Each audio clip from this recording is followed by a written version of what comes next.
Damos vuelta de página aquí en La Inquietud por CNN Radio Rosario. Un enorme placer. Está del otro lado de la línea. Ex árbitro nacional de consumo de la Secretaría de Comercio, abogado, tres especializaciones de la Universidad de Salamanca en España, de esa prestigiosa y antiquísima universidad, en contratos y daños, en contratos de trabajo, en derecho penal económico y compliance. Es consejero del Colegio de Abogados de Zárate Campana, director académico de la revista jurídica de esa institución, catedrático universitario, sabe de derecho civil, de derecho de los contratos, de derecho de consumo, en la UBA, en la Universidad de Buenos Aires. No es otro que el doctor Juan Ignacio Cruz Materi. ¿Cómo estás, Juan? ¿Y todo bien? ¿Qué tal, Garrett? ¿Cómo estás? Buen día, ¿cómo estás? Gracias por la Pla- presentación. Placer de charlar contigo, Juan, y tenerte aquí de nuevo en el programa. Muchas cosas que van pasando, pero arranquemos por una cuestión que lo atajaste desde lo académico, pero que lo analizaste con las implicancias prácticas, ¿no? Porque recientemente volvías a uno de los lugares que más te gustan en el mundo, la Universidad de Salamanca, que has pasado mucho tiempo allí, e investigabas sobre compliance, pero lo hacías también vinculándolo con el derecho de consumo, con el derecho de consumidor. ¿Qué es eso que estuviste investigando? Claro, lo que ocurre muchas veces es que las empresas terminan vulnerando obviamente la ley 24240, ya sea por a conocimiento, es decir, que lo hacen a propósito, para hablando en palabras simples y llanas, o que lo hacen porque no lo saben, es decir, violan la norma porque la verdad que no se dan cuenta. Y por ahí tenemos un caso que hoy ocurre, y le ha ocurrido seguramente a más de uno de los oyentes, el tema de las estafas bancarias, ¿no? Cuando a uno le proceden con una estafa bancaria, va, se la denuncia en el banco, y en el banco, generalmente, ¿qué contestan? Le dan la siguiente respuesta, que de la investigación que hemos hecho internamente no se ha arrojado ningún tipo de vulneración. Ahora, de esa investigación, ¿sí? Que no se la da al consumidor, ni tampoco se le informa, ni se indica qué pasos se siguieron o todo lo demás, eso debería estar regulado por el sistema de cumplimiento normativo o compliance. Es decir, tener un oficial de compliance, ¿sí? Específicamente en consumidor, que le diga al banco, bueno, miren, se ha detectado este tipo de infracción o esta posible comisión de delito. Analicemos, realicemos un procedimiento para detectar si la vulneración se da por una falencia del banco o por un agente totalmente externo, ¿sí? De que el banco no tiene que responder y tampoco debería haber advertido ese tipo de movimiento. Es un poquito por ahí bajando lo práctico. Entonces, eso serviría para dos lados. Un lado, para disminuir la responsabilidad por parte del banco o demostrar una actitud positiva a decir cuando tengamos la demanda, le diga, señor juez, nosotros cumplimos, hicimos esta investigación, no arrojó este tipo de resultado. Y también, por un lado, para responderle al consumidor, que es el cliente, en fin de cuentas, ¿sí? Pero bueno, todo esto va de mano de lo que es la ley argentina, que es sobre la responsabilidad penal de las personas jurídicas, que toca algunos tipos de responsabilidades en específico, y bueno, que la verdad que debería que quizás que repensarla un poquito más. Han proliferado las estafas virtuales en la Argentina en el último tiempo, lo charlaba incluso aquí en este ciclo con un gran amigo, con el doctor Roberto Vázquez Ferreira. Y el derecho de consumo ha venido a tratar de resolver también gran parte de todo esto, ¿no? Porque lo que no parece estar siendo resuelto técnicamente, porque siguen sucediendo tecnológicamente, sí aparece el derecho para tratar de dar una solución, ¿no? Sí, exactamente. Cuando comenzaron las estafas bancarias o electrónicas, o se quiere llamar, Sí, sí. yo tuve una de las primeras, y cuando lo comentaba con un grupo de colegas, yo les decía, bueno, no, pero para mí el acto está viciado por el dolo, es decir, la persona ha sido engañada y comete un determinado tipo de acción bancaria que no era buscada, no era deseada. Porque muchas veces la respuesta era como en los 90 o en los 80 con los supermercados de hágase usted cargo de sus propios efectos, no nos hacemos responsables de lo que le suceda, que Claro, era cuando uno iba a quejarse, no, a ver, usted dejó, no sí, sé, los libros o dinero en su auto, es problema suyo, usted apretó el exactamente. botón, es problema suyo, y la respuesta del Sí, banco. exactamente. Y lo mismo que dice el banco, ¿no? El banco que hoy por hoy que les dice que la contraseña es algo suyo, usted la tiene que cuidar, usted la tiene que proteger. Como que el banco le termina cargando en los hombros del consumidor obligaciones que serían propias del banco. El banco tiene que cuidar mi clave y tiene que tener sistemas de seguridad, ¿sí? Para prever todo este tipo de acciones fraudulentas. Pero bueno, pero cuando ocurrieron que las primeras estafas, la solución la terminó dando la teoría hasta general del derecho en lo que es los vicios del acto. Es decir, ese acto estaba viciado por un engaño, por ende terminaba cayendo. Pero la 24240 fue la que también dio todo sustento a lo que sería la normativa por parte de los jueces para defender a la gente que ha sido estafada. Traigamos a colación un elemento bien reciente que estamos empezando a ver sus efectos en lo jurídico, también en lo económico. Se levantó el cepo, por lo menos ese es el anuncio del gobierno. Después podemos tener Ujú, discusiones sobre qué significa levantar el cepo, si está levantado el cepo, imagino tendrás también tu opinión profesional al respecto, pero ¿cómo vas ujú. viendo todo esto desde el derecho? No, mira, lo primero que yo vi, o sea, temiendo quizás un impacto fuerte en el consumo, es cómo iba a reaccionar el sector mercantil, es decir, los proveedores, grandes proveedores de bienes y de servicios. Eh, mucho sector que se dedica a lo que es el importado, que venda tanto desde portales, ¿no? Webs o como venta física, sí hubo un ajuste de valores, ¿sí? Teniendo en cuenta de que el dólar oficial, ¿no? Cambió. Pero también parte de productos que son nacionales y que no tienen ningún tipo de agregado de importación, Mm. algunos fijadores de precios han retocado esos valores, que a fin de cuentas primero se anunciaba una devaluación del 30% y terminó siendo en realidad un ajuste del 10%, ¿no? Sí, algunos se Que no preguntan si fue en las como... próximas semanas no termina siendo quizá hasta una apreciación, ¿no? Del peso respecto Totalmente, al dólar. totalmente. Porque si continúa la baja, dudo muchísimo que esos productos terminen bajando. Pero quizás termine ocurriendo, vi la entrevista que dio el presidente con Fantino en su Sí, radio, de que, bueno, él dijo con palabras por ahí un poco más coloquiales, sí, de y que si hay soeces a veces sobrestock. incluso. Sí. Sí, también, pero bueno, yo no me animo pues no ser el presidente, pero terminó diciendo que en palabras más, palabras menos, que si hay sobrestock de productos, será problema obviamente, de los empresarios que fijaron valores altos que no está dispuesto el consumidor a pagar o que no puede pagar, porque también no hay tanta liquidez en plaza, ¿no? Eh, pero bueno, yo no veo que en las primeras horas hubo un cambio marcado en los precios, pero me parece que está acentuando y vamos a ver qué es lo que termina ocurriendo, porque si se continúa la baja, bueno, vamos a ver qué pasa con este tipo de remarcación que ocurrió. Hay una cuestión que a mí siempre me llamó mucho la atención, incluso desde que era alumno, cuando cursaba obligaciones, que es este tema de las obligaciones dinerarias versus las deudas de valor. ¿Eso sigue teniendo Ujú. validez para el debate, para entender ahora las discusiones sobre la divisa extranjera? Totalmente, por ejemplo, pasa mucho en pasajes, ¿no? Uno cuando compra un pasaje aéreo y se termina cancelando, no por el consumidor, ¿no? Sino por el pasajero, sino por la línea aérea, le termina cancelando el viaje. El consumidor o el turista pide la devolución de esas sumas de dinero. Ahora bien, en este contexto que nosotros hoy por hoy tenemos y ocurre específicamente con pasaje, el pasaje que uno compró hace 10 meses atrás, hoy lo quiere volver a adquirir y el precio puede ser el doble, el triple o a veces no tiene techo. Entonces ahí estamos hablando de una obligación de valor. ¿Qué es la obligación de valor? Que no sé, que el pasaje, aunque se cotice en dinero, es una obligación de valor. Es decir, que la agencia turística me debería devolver el valor de ese pasaje actual, ¿no? En cambio, que la obligación de dar sumas de dinero, obviamente se va a terminar ajustando por intereses o demás tipos de cuestiones. Pero lo vemos mucho en los pasajes aéreos, por ejemplo, eso, la obligación de valor como tal. Hay otro punto que me parece que se conecta y que me interesa saber cómo lo ves, Juan, y que es el siguiente, ¿no? Porque ha habido fallos, muchos a lo largo de los años, en los que se han preguntado por la indexación, ¿no? Si prohibirla, si permitirla. Por caso mismo, en Rosario hace pocos días declararon otra vez inconstitucional la prohibición de indexar, que son rémoras también, ¿no? De lo que fue la ley de la convertibilidad en su momento, de las cuestiones que no se derogaron, de las cuestiones que sí. ¿Cómo está el tema de la indexación hoy por hoy en los vínculos contractuales? Mira, yo la veo mucho quizás en los contratos de alquileres, lo que es la indexación, que se termina produciendo, ya sea a sabiendas o no del inquilino o a sabiendas o no del propietario, porque muchas veces el propietario la aplica sin saber realmente qué es la indexación como tal. Y el inquilino quizás la termina aceptando.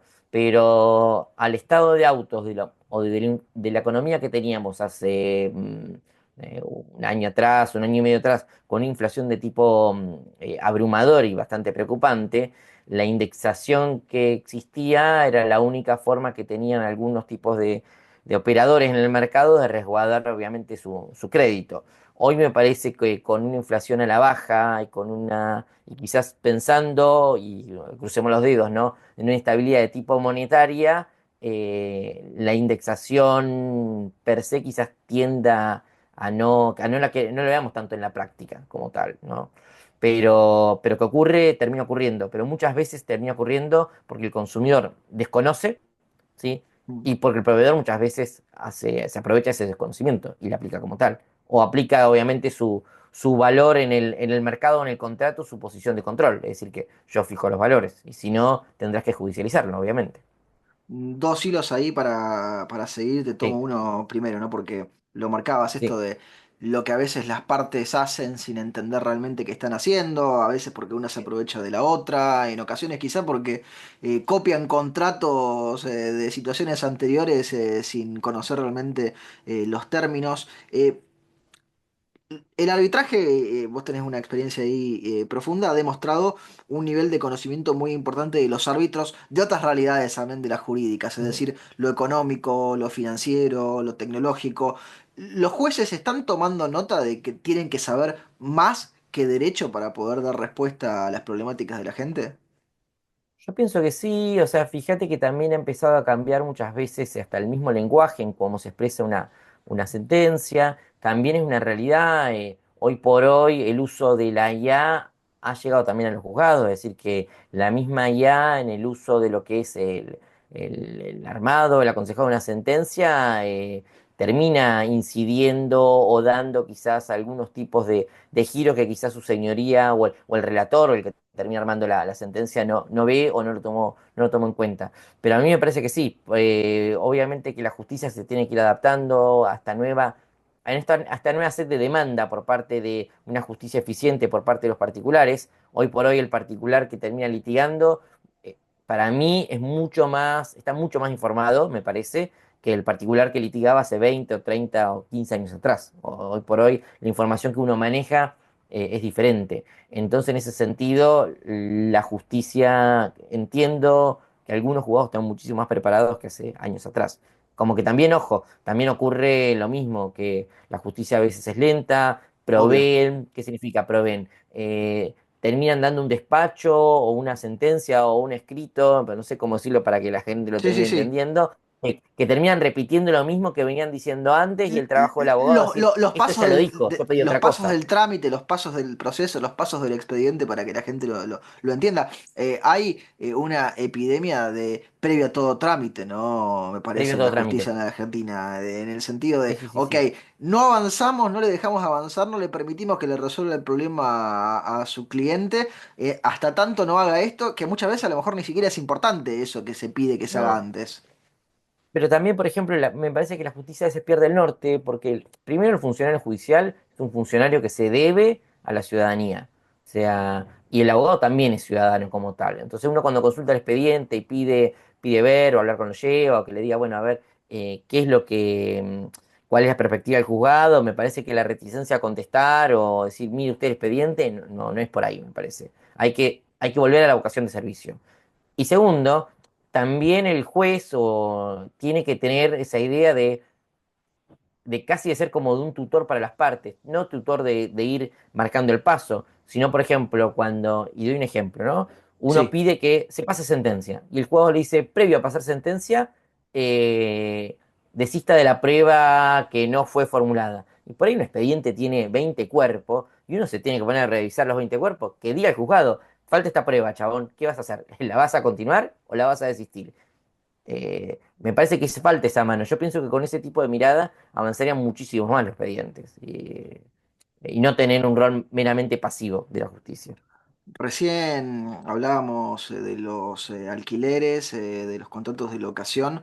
Ya ha tenido su tránsito lo que fue el DNU 7023, lo que fue la Sí, derogación de lo que algunos llamaban, al menos mediáticamente, la ley Lipovetsky. sí. ¿Qué balance haces de todo esto? Porque me parece que ha quedado claro algo que los abogados ya conocemos, que es cómo es que se contrastan los vínculos jurídicos que se generaron a la luz de una ley con los de otra que conviven, porque digo, llevan su vida hasta que Conviven se todavía. terminan. Sí, La sí, gente sí, que se sigue quejando de los alquileres, muchas porque quedó todavía atrapada en la legislación anterior, no más allá de que a lo mejor se exactamente. requieran reformas posteriores. Sí, sí, hoy por hoy en Argentina conviven un montón de regímenes, en realidad tres, ¿no? Es decir, la ley que se dio en la época de la pandemia, la reforma que fue en la época de Massa cuando era ministro, y esta última, y bueno, esta última, el 70-30. O sea que conviven tres ecosistemas de alquileres con tres implicancias totalmente diferentes y con, obviamente, con quejas de diferentes tipos de sectores, propietarios o A inquilinos, cada porque uno en le una molesta algo beneficia más a unos. distinto de esas versiones. Totalmente, totalmente, totalmente. Pero, a ver, saliendo de lado de lo que es el valor o el precio del alquiler, que, que no me pongo a jugar si está alto o si está bajo, lo que sí veo es que por ahí hay abusos por parte de los propietarios y también podemos encontrar en menor medida abusos por parte de los inquilinos, pero estos abusos se terminan dando muchas veces por la falta de un colega o la falta de un profesional que guíe cómo es la redacción propia de un contrato de alquiler. Entonces, en ese de falta de acompañamiento profesional, ¿sí? De tomar un contrato modelo que vaya dando por ahí vueltas, termina sucediendo la litigiosidad entre las partes. Lo que sí hay que tener en cuenta hoy por hoy es que el mercado está cambiando, sé que no es para todos, pero hay créditos para la compra de inmuebles Mm. y hoy por hoy la persona que, por eso digo, no es para todos, pero hoy por hoy la persona que quizás puede, le conviene la compra de un crédito, o sea, tomar un crédito, y lo que tenía pagando por un crédito es lo que tenía pagando por un alquiler, mayor o menor medida. Por eso, hoy por hoy, el mercado está cambiando. Dabas hace algún tiempo, Juani, un taller de un tema que a mí me resulta siempre muy atractivo, que tiene que ver con la escritura jurídica, que tiene que ver con la redacción de los contratos, ¿no? Y es de lo que venimos hablando en gran parte de la charla de hoy, ¿no? De lo que tiene que ver con las cláusulas y con lo que la gente pone en los contratos y firma y luego tiene que respetarlos. Había un viejo librito de cómo redactar un contrato que De decía... Alterini. Exactamente, que había que redactarlo no de forma de que algunos te entendieran, sino de que no hubiera forma de que nadie no te entendiera. Sí, ¿Cuán totalmente. importante es la escritura jurídica, Juani? Un montón, porque nosotros los abogados somos los mediadores de la palabra, ¿no? Entonces, en ese uso de las cosas, eh, l- una redacción clara, precisa, ¿no? Y ajustada a derecho, y también una redacción previsora, ¿no? Que prevea diferentes tipos de panoramas, lo que va a hacer es, primero, que ante las partes del contrato es algo anecdótico casi. Si hay buena relación entre las partes, porque una realidad, si uno tiene una buena relación con su contraparte, el contrato está ahí, más o menos da un marco, pero se hacen concesiones, ¿no? Por Yo siempre ejemplo, le explico a mi madre, se lo he dicho ya mil veces a lo largo de los años, si las cosas van bien lo podemos escribir en una servilleta y no pasa nada. Ahora, totalmente, el momento en el que totalmente. tenés un problema es el momento en el que el contrato importa. Claro, exactamente. Cuando hay paz entre las partes, en una servilleta podemos hacer el contrato. Es tiempo, plazo, objeto. Está, ¿no? Y precio, obviamente, ¿no? Y listo. Pero ahora, ¿qué pasa? Cuando se termina la paz social entre las partes van a decir, bueno, a ver, ¿y cuáles eran mis derechos? Y va a ir el contrato. Ahora, si el contrato está mal redactado, lo único que hace es aumenta la escalada de conflicto entre las partes, porque lo que yo tengo acá para darme una solución a un conflicto no me sirve. Entonces lo termino judicializando. ¿Sí? Por eso me parece que una redacción clara, precisa de los contratos, y más hoy por hoy con esta idea de la libertad y de la autonomía y de que las partes son libres al momento de contratar, redunda, me parece, una incumbencia profesional que está un poquito perdida por los abogados. Es decir, sentarnos a redactar contratos, ¿no? Que no es algo tampoco nada para nada sencillo. No, obvio, tiene sus complicaciones y sus complejidades. No se sabe si se va a terminar discutiendo este año, lo que sí es cierto es que el año anterior Milei retomó lo que había sido un trabajo llevado adelante por Mauricio Macri, que era la comisión de expertos para redactar un código de consumo, que finalmente presentaron un anteproyecto. ¿Qué te Ujú. parece que finalmente haya en algún momento un código de consumo en la Argentina, del derecho del consumidor? Proyectos hay, ¿no? El oficialismo planteó un proyecto, están conviviendo los proyectos de los anteriores gobiernos, dando vueltas todavía. En mayor o menor medida los proyectos se parecen, uno es más, quizás mucho más con un Estado mucho más presente, más estatista, el otro menos, pero en líneas generales de lo que sería la idea de consumo del derecho son similares con sus diferencias. Yo no sé si en la agenda hoy por hoy de los legisladores esté la importancia de sancionar un código, un proyecto de consumo, y también yo no sé si realmente va a entrar en valor el debate del código de consumo o se va a terminar aprobando como levantando la mano como algo más y sin una discusión profunda. Me parece que de aprobarse merece una discusión profunda y merece que quizás se gire por los colegios de abogados, se gire por las asociaciones de consumidores, se vaya girando quizás hasta por los municipios, porque no es para nada cosa chica, ¿no? Hoy por hoy la mayoría de los contratos que hace la gente son de consumo. Y un nuevo código de consumo como tal me parece que habría que darle la importancia necesaria al caso. Dijiste hace un rato IA, inteligencia artificial, mencionabas algunas experiencias que se están dando en la justicia. ¿Qué opinión te merecen los avances de inteligencia artificial para el derecho? ¿Cómo los ves? No, la verdad que yo lo veo como bueno, es como cuando en su momento salió, yo lo comparo cuando salió el Word y el Excel, ¿no? Que, no sé, los contadores o la persona que usaba máquinas de escribir decían, bueno, esto nos va a venir a sacar el trabajo. Y al final de cuentas, no, o sea, fue un complemento más, ¿no? Y también, si yo le pongo a cualquiera de ustedes a usar el Excel, yo soy malísimo, yo no tengo ni idea cómo hacer la fórmula ni nada por el estilo. El Excel lo uso para hacer, no sé, los gastos de las vacaciones y ahí se terminó mi ciencia. Y es lo mismo que la IA. Yo la IA, si no la cargo con información ya, conceptos preestablecidos, la IA no me sirve para mucho. Si yo a la IA le digo, haceme un contrato, y la IA te va a dar un modelo de contrato. Sí, Ahora, la andás a ver IA, para si que no nos saca del derecho colombiano, del derecho español, vaya a totalmente, saber de o del dónde, ¿no? derecho noruego, andás a ver. Ahora, si uno no tiene el conocimiento profesional, a la IA no la puede manejar, ¿no? La IA obviamente es muy interesante para hasta cuestiones básicas. No sé, quiero redactar un correo, quiero que me lo redacte mejor, se lo paso a la IA, no hay ningún tipo de problema. Sí, Pero los eso, temas ¿por de qué no hay traducción problema? han avanzado muchísimo, por ejemplo, con el algoritmo. Totalmente, pero a lo que yo, ¿por qué no hay problema? Porque yo entiendo cómo es la redacción, ¿no? O sea, de mi conocimiento, yo la puedo corroborar y digo, sí, está bien lo que me redactó la IA, queda mejor la redacción que hizo para el correo. Ahora, cuando no tengo ese conocimiento, lo que me va a decir la IA para mí va a ser una verdad absoluta. Entonces, la IA se maneja con conocimiento. Si no hay conocimiento por parte del operador, la IA no sirve de mucho porque le está dando un dato que es totalmente incorroborable y que no sabe si tiene o no valor de verdad. Una última pregunta, Juan, y te libero. ¿Volviste a Salamanca recientemente? ¿Qué sentís cada vez que volvés a esa ciudad? Y para mí Salamanca es como la tierra prometida, es algo hermoso, es hermosa la universidad, la calidez de la gente, sus calles como tal, y la verdad que la tranquilidad que uno vive en Salamanca, como estudiante o como hasta persona local, si estuviese uno viviendo, es preciosa y es hermosa. Y también lo que es la rica experiencia, y se lo recomiendo obviamente al que esté escuchando del otro lado, que si piensa estudiar afuera o hacer algún curso afuera, es la riqueza que uno se nutre de tener compañeros o colegas de otros lados del mundo con diferentes tipos de miradas y también que el docente, ¿no? te dé sobre algo que se estudia acá otro tipo de giro, ¿no? intelectual. Es algo que no tiene, sí tiene precio obviamente, pero que no tiene precio al alma a la cuestión meramente intelectual. Es algo que súper recomiendo que lo hagan. Y si es más de jóvenes, mejor todavía. Juan, y te agradezco mucho el tiempo que te has tomado para charlar conmigo y con mi audiencia. Te mando un fuerte abrazo. Gracias, Edward, un abrazo grande y un abrazo grande a la audiencia. Muchas gracias.